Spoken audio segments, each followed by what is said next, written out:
আপনার কি হাত পা জ্বালা-পোড়া করে? অনেকেই ভাবেন এটা সাধারণ সমস্যা, কিন্তু সবসময় এটা সাধারণ কোনো সমস্যা না। তো আজকে আমি আলোচনা করব হাত পা জ্বালা-পোড়ার কারণ এবং এ থেকে বাঁচার জন্য আমাদের কি, কি জিনিস মেনে চলতে হবে এবং কি করণীয়। আমি আপনাদের সাথে আছি ডক্টর এমদাদুল হক সৈকত। প্রথমে আসি হাত পা জ্বালা-পোড়া বলতে কি বোঝায়? অনেকে বলে থাকে যে আমার পায়ের তলা গরম লাগে, আগুনের মতো জ্বলে, হাত পা ঝিনঝিন করে, ব্যথা করে এবং অবশ লাগে। এ সকল সমস্যার জন্য অনেকগুলা কারণ দায়ী থাকতে পারে। এর মধ্যে ১ নাম্বার হচ্ছে ডায়াবেটিস। দীর্ঘদিন ধরে যদি কারো ডায়াবেটিস কন্ট্রোলে না থাকে, নিয়ন্ত্রণে না থাকে, তো সেক্ষেত্রে যে নার্ভগুলা রয়েছে আমাদের, ওই নার্ভগুলা ক্ষতিগ্রস্ত হয়। এই নার্ভগুলা ক্ষতিগ্রস্ত হওয়ার কারণে যেই জিনিসটা ডেভেলপ করে সেটাকে আমরা বলে থাকি ডায়াবেটিক নিউরোপ্যাথি। ডায়াবেটিক নিউরোপ্যাথির কারণে এ সকল সমস্যাটা বেশি দেখা যায়। এখন এক্ষেত্রে আমাদের করণীয় কি? আমাদের করণীয় হচ্ছে ডায়াবেটিসটাকে কন্ট্রোলে রাখা, নিয়ন্ত্রণ করে রাখা।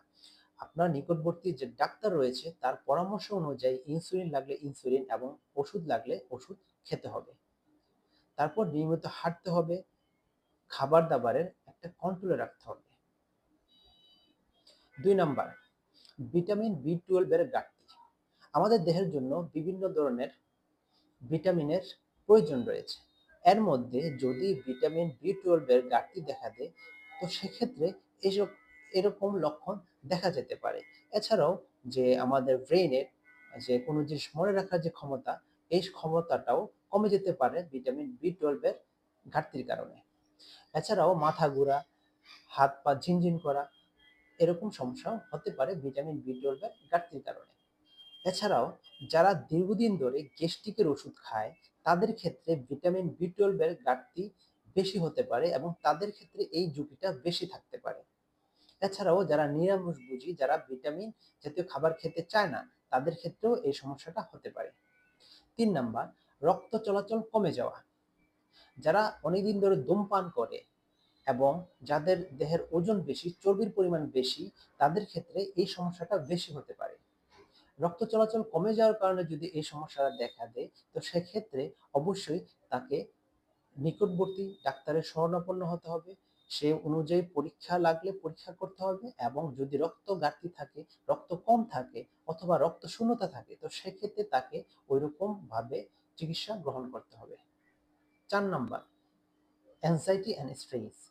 অ্যাংজাইটি অ্যান্ড স্ট্রেস এমন একটা সমস্যা যেটার কারণে সারা শরীর দুর্বল লাগতে পারে, অবসাদগ্রস্ত মনে হতে পারে এবং হাত পা জিনজিন ব্যথা করতে পারে। অনেক ক্ষেত্রে দেখা যায় যে অ্যাংজাইটি এবং ডিপ্রেশন অ্যান্ড স্ট্রেস অনেক ক্ষেত্রেই আমাদের নার্ভকে প্রভাবিত করে এবং নার্ভে বিভিন্ন ক্ষতি করে থাকে। ৫ নাম্বার, কিডনি বা লিভারের সমস্যা। অনেক ক্ষেত্রেই দেখা যায় যে কিডনি সমস্যার কারণে আমাদের দেহের ভিতরে যে টক্সিক পদার্থ জমা হয়, এই টক্সিক পদার্থ জমা হওয়ার কারণে আমাদের দেহের মধ্যে বিভিন্ন ধরনের সমস্যা দেখা যায়। এর মধ্যেই আমাদের হাত পা ব্যথা করা, ঝিনঝিন করা, ফ্যাকাশে হয়ে যাওয়া এ সকল সমস্যা হতে পারে। কিছু, কিছু ওষুধ রয়েছে, কিছু অ্যান্টিবায়োটিক রয়েছে, যে সকল অ্যান্টিবায়োটিক অনেকদিন ধরে সেবন করার ফলে হাত পাতে এরকম সমস্যা দেখা দিতে পারে। আমি কখন ডাক্তার দেখাবো এবং কখন ডাক্তার দেখাবো না? আপনার সমস্যা যদি অনেক বেশি পরিমাণ হয় এবং তীব্র হয়, তো সেক্ষেত্রে অবশ্যই আপনাকে ডাক্তার দেখাতে হবে। এছাড়া খুব বেশি জ্বালা-পোড়া করা, হাঁটতে অনেক বেশি কষ্ট হওয়া বা অবশ হয়ে যাওয়া, ডায়াবেটিস নিয়ন্ত্রণে না থাকা, এ সকল সমস্যা যদি বেশি পরিমাণে দেখা যায়, তাহলে অবশ্যই আপনি আপনার নিকটবর্তী হাসপাতালে যাবেন এবং ডাক্তারের পরামর্শ অনুযায়ী চলবেন। আপনার সমস্যা যদি প্রাথমিক অবস্থায় থাকে, তবে কিছু ঘরোয়া পদ্ধতিতে আমরা এই সমস্যাটা সমাধান করতে পারি। ১ নাম্বার, পর্যাপ্ত পরিমাণে পানি পান করা। ২ নাম্বার, ভিটামিন সমৃদ্ধ খাবার খাওয়া। অর্থাৎ সবুজ শাকসবজি, ফলমূল এ সকল খাবার বেশি, বেশি খাওয়া। পর্যাপ্ত পরিমাণে প্রোটিন জাতীয় খাবার খাওয়া। ধূমপানের অভ্যাস থাকলে ধূমপান বন্ধ করা, নিয়মিত ব্যায়াম করা, পর্যাপ্ত পরিমাণে হাঁটা এবং দীর্ঘ সময় ধরে এক জায়গায় বসে না থাকা। ধন্যবাদ ভিডিওটি দেখার জন্য। যদি ভিডিওটি ভালো লেগে থাকে তাহলে অবশ্যই সাবস্ক্রাইব করে রাখবেন এবং অপরকে দেখার জন্য অবশ্যই এটা শেয়ার করে